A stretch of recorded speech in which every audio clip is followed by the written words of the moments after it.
Having gone through the book of Revelation rather rapidly from chapter 1 and especially from chapter 11 through 16 to show how we have led up to the present situation with its past ingredients, I want to spend this whole lecture dealing with the content and the meaning of Revelation chapter 17, because I believe that's where we are in our present day, living in the dramatic times in which especially we are privileged to move through. Now in Revelation chapter 17 we are given a more detailed account of the nature of the last great unholy anti-Christian coalition in the time of the outpouring of the sixth vial and of the later fall of that coalition as a result of the outpouring of the seventh vial, just described previously in one sweep in the 16th, or the previous chapter. Here in chapter 17, we find a detailed and a dramatic description of the ecumenical eschatological conspiracy alluded to in the previous chapter, the conspiracy between the one world political government and the apostate one world religion. Such a liaison, at an earlier historical stage, has already been referred to in Revelation chapter 13. But here, in the advanced stage of Revelation chapters 16 and especially 17, the political beast actually carries the religious whore as its arrogant and stout horn, as it were, even while the whore commits fornication with the kings of the earth, represented by the rest of the horns of the beast. Revelation 17 gives us a very important picture. It requires the most careful scrutiny, while bearing in mind that the political beast and the religious whore are intimately connected in the fullest sense of the word at the time here being described. Let us first of all, however, consider the two separately. Now the religious whore of Revelation chapter 17 is described in detail. She is the more recent continuation of the second beast, the lamb beast of Revelation 13, the beast that looks like a lamb but speaks like a dragon. But now, by the time of Revelation 17, she has so degenerated that she no longer even looks like a gentle lamb, but rather looks like a worldly whore. She is, it is submitted, preeminently the Vatican, or late medieval through modern age papal Rome. For she is that great city built upon the seven hills. Compare the Vatican, the city which reigneth ecumenically over the waters and the kings of the earth. Compare the modern treaty of Rome.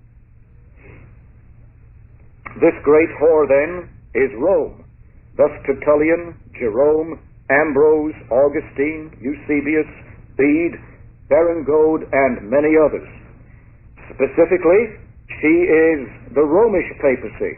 Thus the Waldensians, Joachim of Florus, Eberhard of Salzburg, Pierre Jean de Levy, Dante, Petrarch, John Wycliffe, John Huss, Savonarola, and all of the Protestant reformers.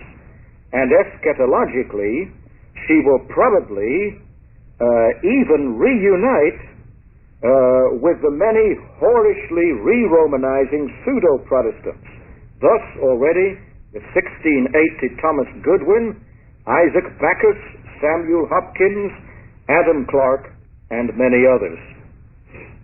Now then, she is in one word, the Romish Vatican, the mother of harlots.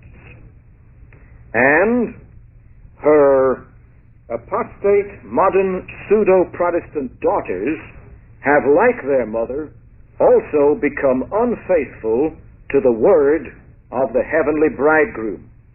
These liberalistic, pseudo-Protestant daughter churches will probably still re-enter the house of their Vaticanistic mother. And then, perhaps later, even non-Christian religions, such as Islam and Hinduism, with their lavish temples and their holy places, may yet also join her too. Now the religious whore of Revelation 17 is arrayed in purple and scarlet, just like the Romish popes and cardinals. She is decked with gold and precious stones and pearls, just like the treasures of the Vatican, running into double-digit billions with collateral of several $trillion. Moreover, the religious whore of Revelation 17 persecutes the true saints of the Lord and the cause of God himself, reminiscent of Romanism's persecution of true Protestant Christians, not just centuries ago in the Inquisition, but also in many parts of Southern Europe and South America even today. She readily enters into political entanglements with worldly powers and lucrative flirtations with godless governments, as in the Vatican's Concordat with Mussolini, and its present endeavors to act as the world's peacemaker and to establish political and diplomatic relations with communist Eastern Europe and the Soviet Union. So much for the religious whore. However, the political power in the Revelation chapter 17 is also copiously described, and in even greater detail. It exercises worldwide, or at least large-scale ecumenical dominion, and is described as a blasphemous and scarlet-colored beast with 7 heads and 10 horns. The 7 heads identify the beast both locally and temporally, for the beast is seen to be a continuation of the sea beast of Revelation 13, namely, a continuation of the early medieval Holy Roman state. And yet, it is that beast at a later stage of its development. For the first beast of Revelation 13 wore crowns on its horns, and apparently represented the polycentric remnant of the Roman Empire after the fall of Rome and before the rise of the papacy. However, the scarlet beast of Revelation chapter 17 has lost its crowns and is then under the totalitarian control of the scarlet woman herself. As such, the scarlet-colored beast of Revelation 17 represents the Holy Roman Empire as from the late Middle Ages, under the rule of the papal crown, and indeed, perhaps, the European common market, predominantly Roman Catholic country, complex that we find arising today, all of it engineered by the post-World War II Treaty of Rome.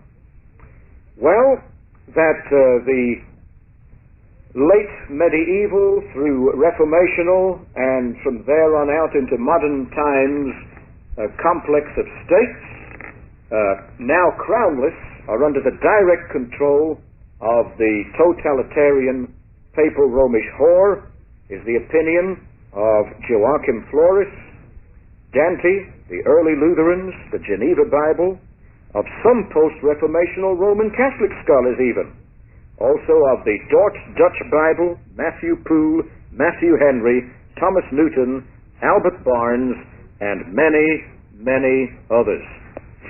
Now, locally, the 7-headed scarlet beast is headquartered in the very capital of the Roman Empire. For the 7 heads are 7 mountains. This refers back to the well-known 7 hills on which Rome the capital of the united pagan Roman Empire, was built. The capital of the later Western Roman Empire. The various hills, the names of which I will not mention, but which identify the city with Rome as the city of seven hills, even in the opinion of pagan Roman writers such as Ovid, Propenus, the Sibylline oracles, Virgil, Horace, Plutarch, Pliny, Dionysius, and Halicarnassus. But in terms of John's prediction in the Revelation, the city of seven hills of Revelation 17 also refers forward to the same city of Rome where the Vatican capital of the later Western Roman Empire would be built. Thus, Victorinus, the Geneva Bible, the Dutch States Bible of Dort, Matthew Poole, Matthew Henry, Albert Barnes, B.H. Carroll, and many others. Temporally, as seen from the Apostle John's own day, the beast was, and is not, and yet is. The political beast was, and is not, as a result of Christ's mortally wounding the political beast in his own resurrection and ascension in John's own day. But even in John's own day, many decades after our Lord's ascension, John was writing these very words: "For the mortally wounded Roman imperial beast continued to live on even after Christ's resurrection, and was, as it were, wondrously healed. And later still, the beast would be given an even further lease of life by the Romish papacy." Now the seven heads of the beast are also seven kings. 5 are fallen, and 1 is in John's own day, and the other is not yet come in John's own day. As the beast was a composite fusion of all of the previous world empires surveyable by the Apostle John writing these words, it is submitted that the first 6 kingdoms or horns are, first, the ancient Egyptian Empire, 2700 through 1000 BC, second, the Assyrian World Empire, 1000 through 625 BC, third, the Babylonian World Empire, 625 through 539 BC, fourth, the Medo-Persian Empire, 550 through 331 BC, fifth, the Grecian Empire, World Empire, 336 through 64 BC, and sixth, the pagan Roman Empire from 338 BC in Rome, or from 64 BC in Palestine, through the time John wrote the book of Revelation in the 1st century AD, and way beyond until the destruction of the heathen or pagan Roman Empire in AD 321 at the conversion of Constantine, and until the fall of Rome itself in AD 476, during which time, and after which time, the bishopric of Rome was slowly being transformed into the Romish papacy until in the year 606 AD we find the Bishop of Rome for the first time actually called the Pope. So much for the first 6 kingdoms mentioned in Revelation 17. But the following, or the 7th kingdom, John tells us, was not yet come. This kingdom, it is submitted, would then be the kingdom of the Romish papacy. Thus, Andreas Osiander, Flacius Illyricus, Thomas Brightman, James I, Joseph Mead, John Cotton, Johann Henry Alsted, Cotton Mather, Matthew Henry, the Newtons, and others. For the papacy, you see, arose after the general time of the fall of John's own sixth horn of pagan Rome in AD 476, after which time the Roman Empire broke up into 10 parts to be later reunited under the umbrella of the medieval and post-medieval papacy. And thereafter, the papacy became the integrating political head of the disintegrating beast. Though constantly waning, even since the time of the Protestant Reformation, the papacy nevertheless endures as a political power right down even to our present time. The papacy would ultimately itself be followed, said John, by the headless Eighth Empire, after the successive falls of all 7 heads of the 7-headed beast. At least in the initial stages of this future Eighth Empire, however, the waning 7th papal head of the beast is apparently still highly influential. But when the 7th or papal head finally falls, and in a certain sense it began to fall particularly with the French Revolution, when France lost its papal head and became a headless, mindless, socialist, communizing politicon, then the falling papacy, as the last and 7th head, leaves behind it the 8th empire, the headless, mindless empire. That is the anti-religious international political beast itself, alias the totalitarian ecumenical state. Now, significantly, and what I have to say now is perhaps the most important point of all of these lectures on eschatology. Significantly, the totalitarian state of today arose largely as to its roots as a result of the still official papal doctrine of medieval Thomistic Romish philosophy. Thomism is itself the product of a synthesis between Christian biblical theology on the one hand and heathen Platonic Aristotelian philosophy on the other hand, with the latter's doctrine of the Almighty State. Thomism, instead of Christianizing the state and every other societal institution, rather merely subjects the non-Christian state to the ultimate control of the church. After the essentially secularistic state has subjected every other non-ecclesiastical societal institution to its own statist control. Thomism, you see, gives to the state the dominant role in regulating and integrating the interests of the various so-called natural spheres of human society, such as the families, businesses, and the various other societal circles, excepting only the church from such statist control. This statist Thomist slant can clearly be seen in the modern Roman Catholic Romish political principle held by all of the Roman Catholic political parties of Western Europe, the principle of subsidiarity. This principle of Romish subsidiarity requires the subservience of all of the so-called natural spheres or non-ecclesiastical spheres of life to the state, and further requires the subservience of the state, in its turn, to the so-called supernatural or supranatural Romish Church alone.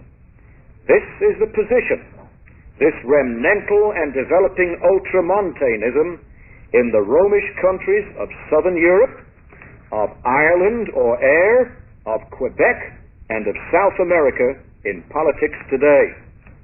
And this results, of course, in the socialistic dependence of all of these so-called non-ecclesiastical natural societal spheres on state or statist subsidies. Furthermore, since the Middle Ages, the totalitarian state has progressively been exalted. It has become more and more deified and unified, and it has become more and more extended throughout the world, especially since the 18th century Enlightenment and the ex-Romish French Revolution.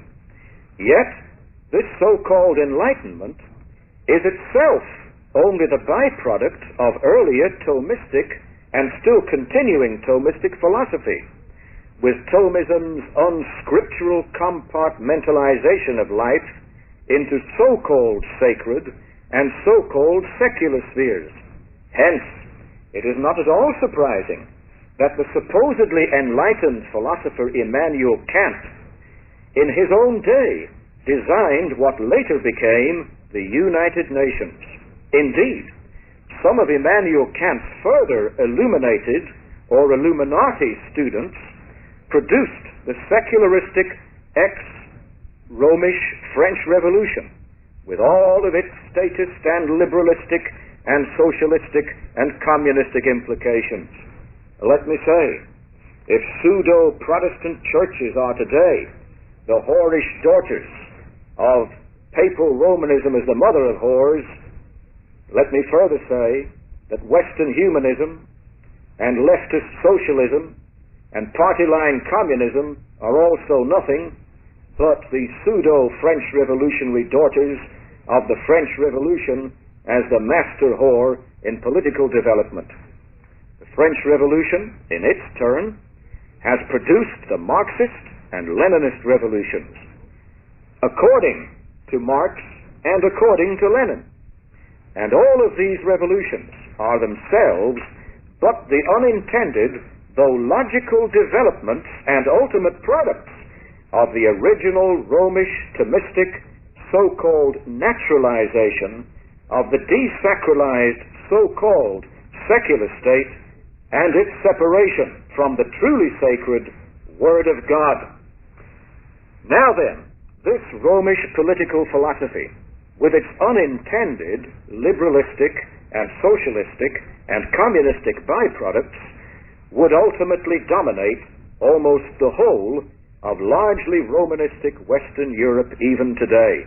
In fact, it almost does so completely already, by virtue of the various Romish so-called Christian democratic and so-called Christian socialistic and so-called Roman Catholic political parties, and also by means of the various ex-Romish or French revolutionary type social democratic or Marxist political parties and philosophies now rampant there. You see, the 10 horns of the beast are identified as 10 kingdoms in Europe, which would only arise sometime after the fall of Rome in 476 AD. Thus Irenaeus, Jerome, Berengode, Osiander, the Geneva Bible, and Roman Catholic theologians, John Cotton, the Dutch States Bible of Dort, the Mavers, Poole, Matthew Henry, Thomas Newton, Timothy Dwight, George Stanley Faber, Thomas Scott, Louis Gaussen, Albert Barnes, and many, many others. In fact, they were only, these 10 horns of the beast, they were only confederated after the rise of the papacy and the papacy's Holy Roman Empirization of these 10 kingdoms of medieval Western Europe.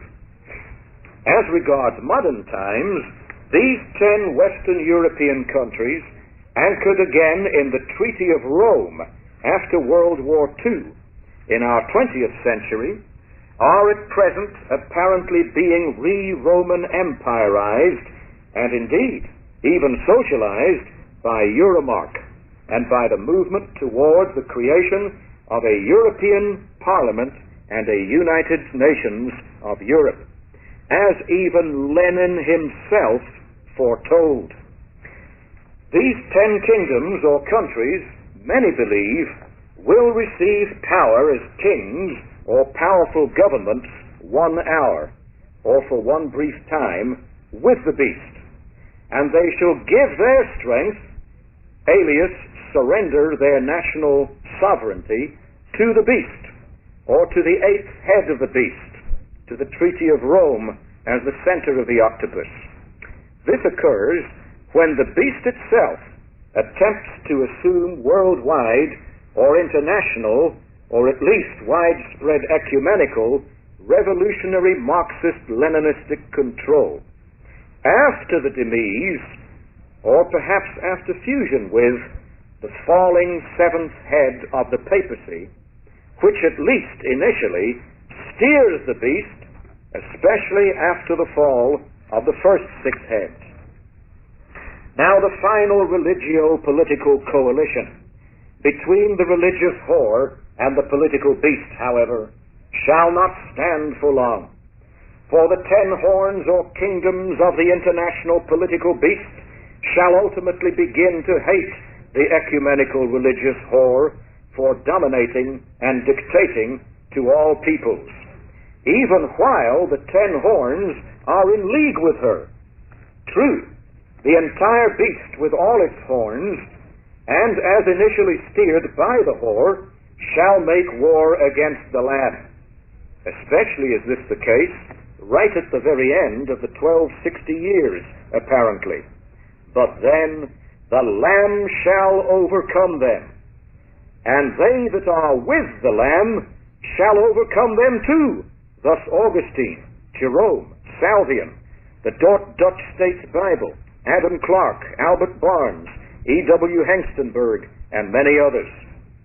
In this overcoming of Christ's enemies, even through the actions of his Spirit-empowered, word-declaring church, God shall destroy even the coalition between the beast and the whore, as he progressively did in the French Revolution of 1789, and especially in Napoleon's general's conquest of Rome and imprisonment of the Pope in 1798, and again further through the tool of Garibaldi and Victor Emmanuel's armies against the papacy in 1866, shoring him of his last papal domains outside of the 100-acre-plus Vatican City itself.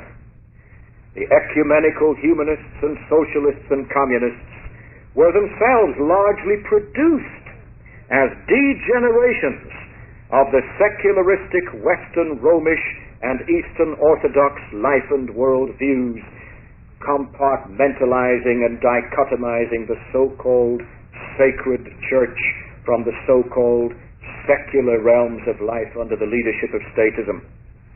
And when humanism and socialism and communism have fully exploited Rome to their own advantage, they shall ditch her and destroy her. For as Daniel prophesied, the coalition has no really permanent cohesion, and as Marx and Engels would themselves say, the coalition contains the seeds of its own destruction and will yet prove to be its own gravedigger. The 10 horns which thou sawest upon the beast, these shall hate the whore, and shall make her desolate and naked, and shall eat her flesh, and burn her with fire. Daniel 7 says the same.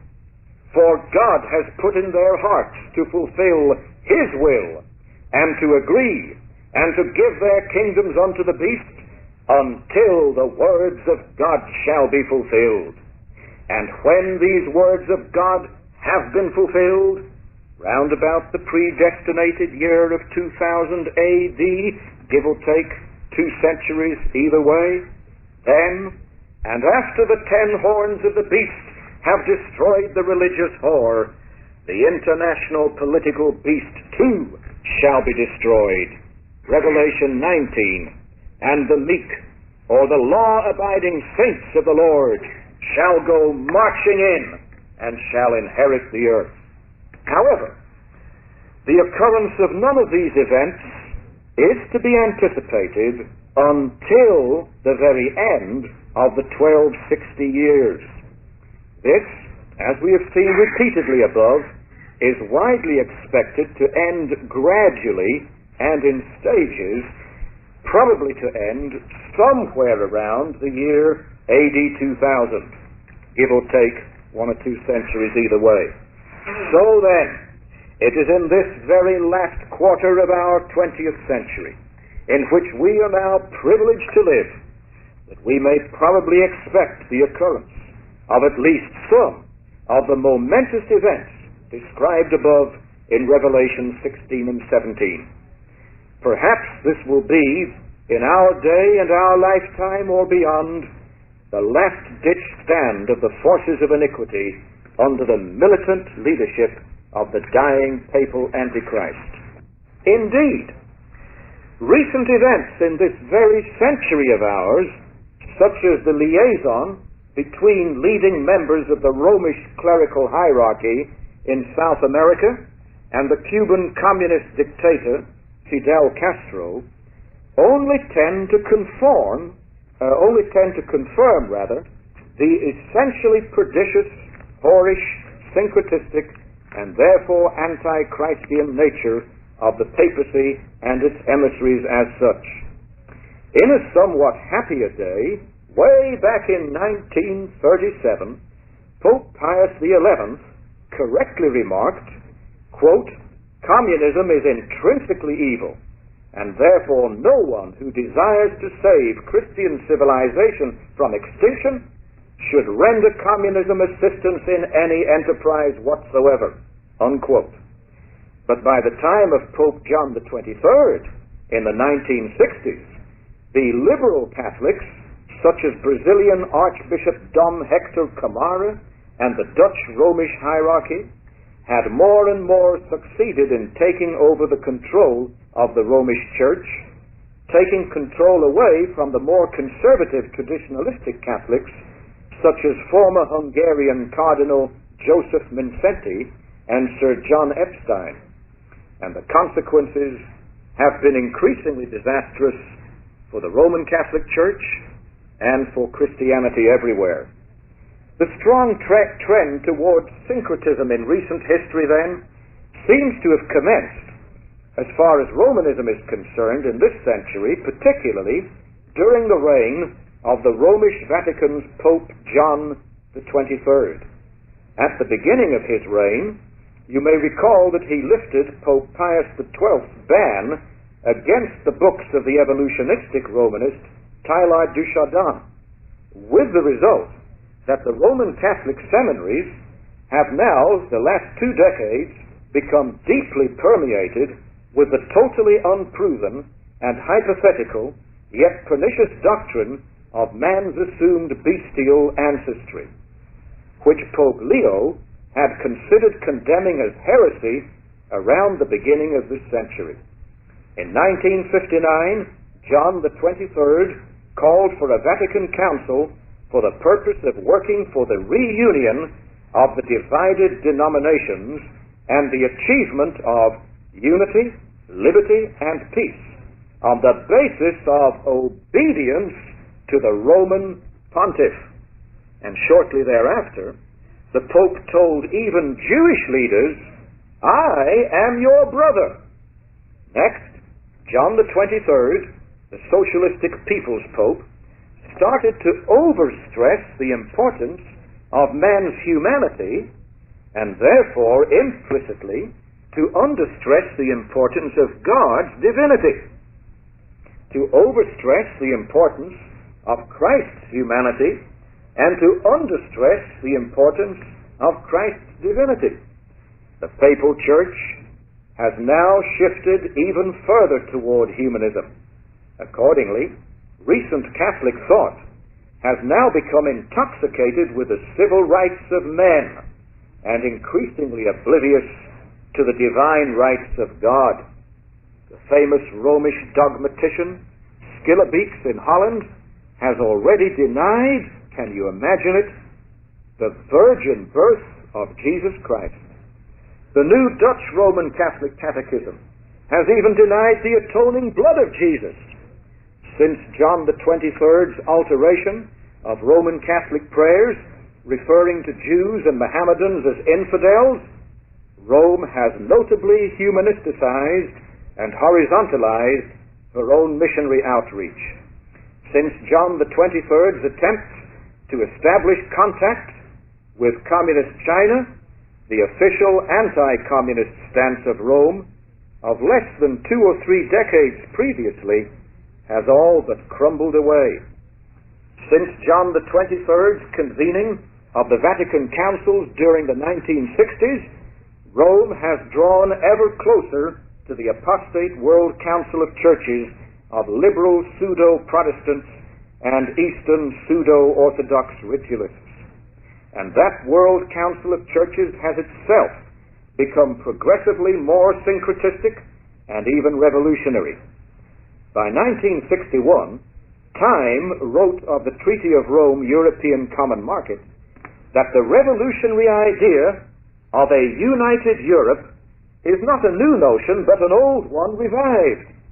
The dream of order and unity, once embodied in the Rome of the Caesars, lived on through the Middle Ages, not only in the Roman Catholic Church, but in that embattled but strangely viable anachronism, the Holy Roman Empire. Even after it disintegrated, and the last remnants of feudal internationalism gave way to popular nationalism, the European idea remained. And even if Europeans themselves at times forgot it, the rest of the world could not. For most of 2,000 years, the culture, commerce, and conquests of the peoples of Western Europe shaped the world's destinies. Moreover, the common market idea includes a plan for a European monetary reserve fund leading eventually to a common single European currency. And ahead is an even greater dream, an Atlantic community in which the United States and Europe will be full partners. It is the beginning on the road to the more orderly world we must have. Unquote Time.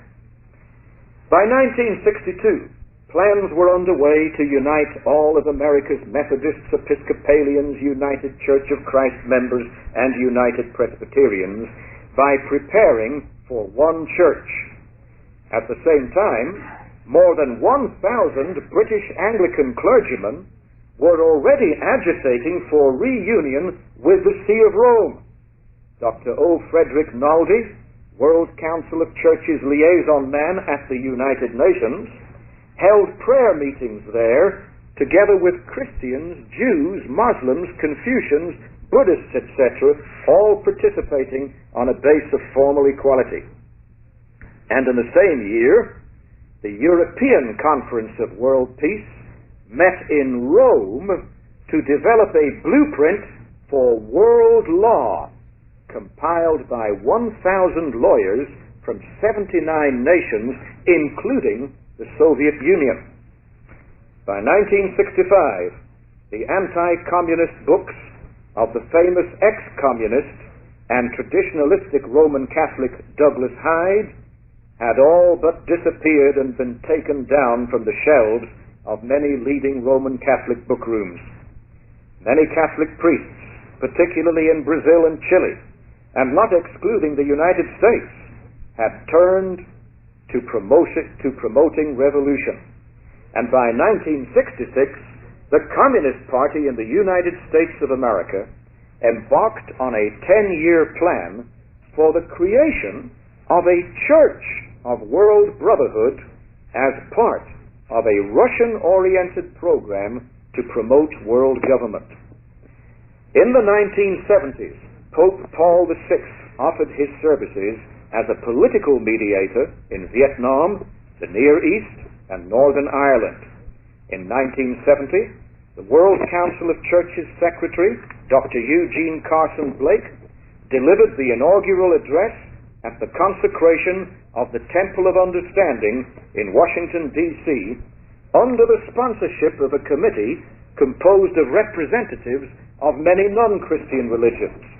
Later that year, Blake did the same thing again at a meeting in Kyoto, Japan, to which the Pope, United Nations Secretary General, the Buddhist U Thant, and modernist theologian Harvey Cox all sent messages of greetings. And in 1971, the World Council of Churches appointed a Buddhist as its executive secretary for Southeast Asia, while the World Council's Metropolitan Georges Kodor, at its Central Committee meeting in Ethiopia, pleaded for an ecumenical theology in which there is room not only for Christianity, but also for other religions hitherto considered heathen. On April 18, 1973, the Pope's Sacred Congregation for the Evangelization of the Peoples officially asserted that Maoist doctrine, quote, contains some directives that find authentic and complete expression in modern Christian, meaning Roman Catholic, social teaching.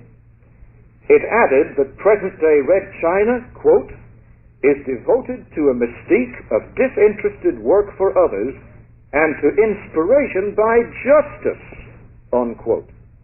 Whereas a similar system of real thought had been offered to the world by Pope John the 23rd and his successor, Pope Paul VI.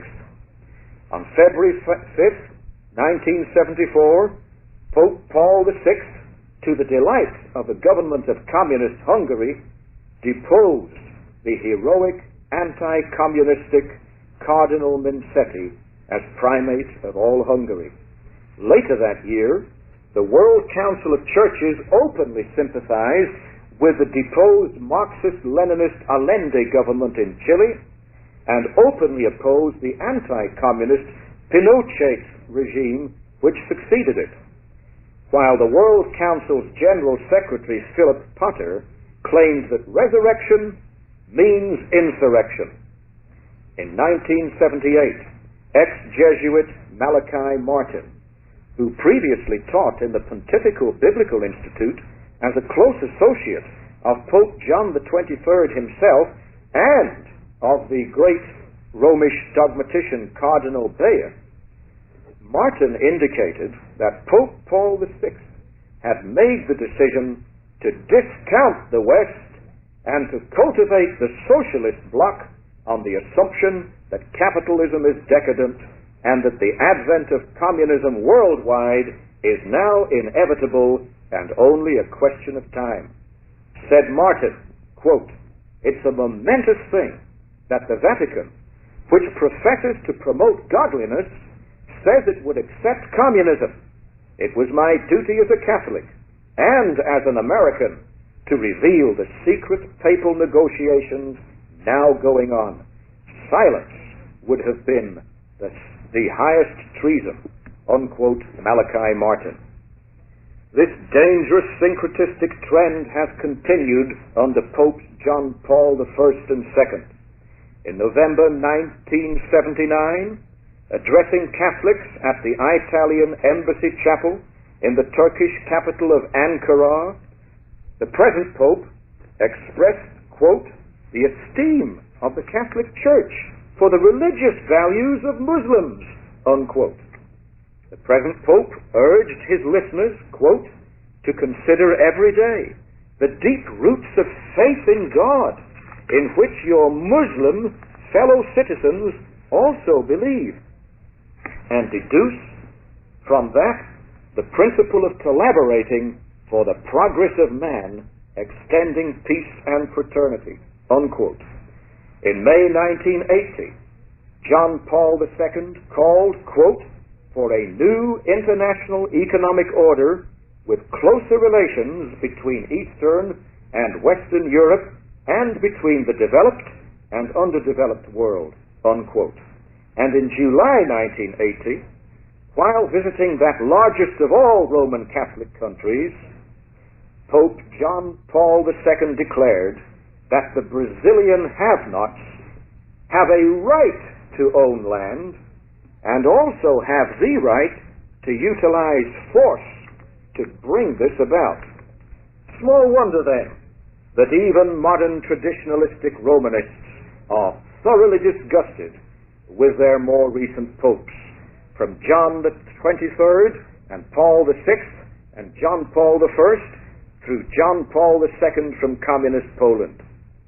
Would Pope Pius XI and even Pope Pius XII not turn over in their graves, could they but hear these only slightly more recent papal pronouncements?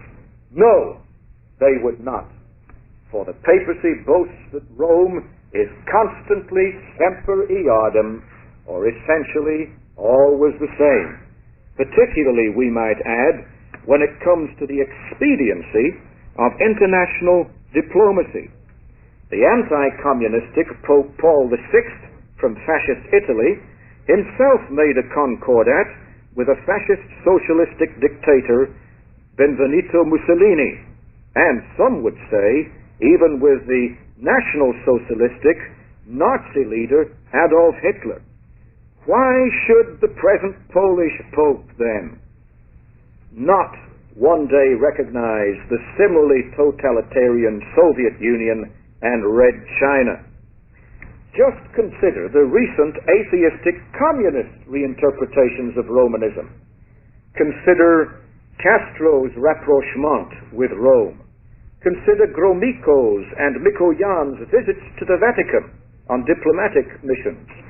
Consider the reevaluation of Catholic thought going on in the minds of leading Leninistic theoreticians themselves, such as Roger Garaudy of France and Gus Hall, Communist Party USA's candidate for the presidency of the United States.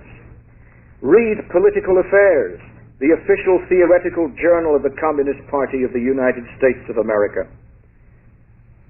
Read their appeal to try to capture Catholics for the Communist Party, their appeal to the Book of Acts, chapters 2 through 6, as if that were to have taught primitive communism, sharing and redistribution of wealth and of goods.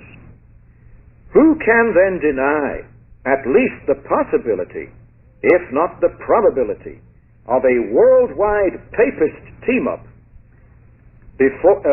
of the leftist liberal Catholics and the leftist atheistic communists and the apostate modernistic pseudo-Protestants in the World Council of Churches during the last quarter of our own 20th century, possibly even later, including leftist anti-Christian Zionists and leftist militant Mohammedans, etc., etc. Of course, you know, this could and no doubt would all be done, quote, in the interests of our common humanity, unquote. And, of course, in opposition to, quote, divisive historic Protestantism, unquote. And such a team-up would then in fact bring about precisely the kind of situation described at the end of Revelation chapters 16 and 17.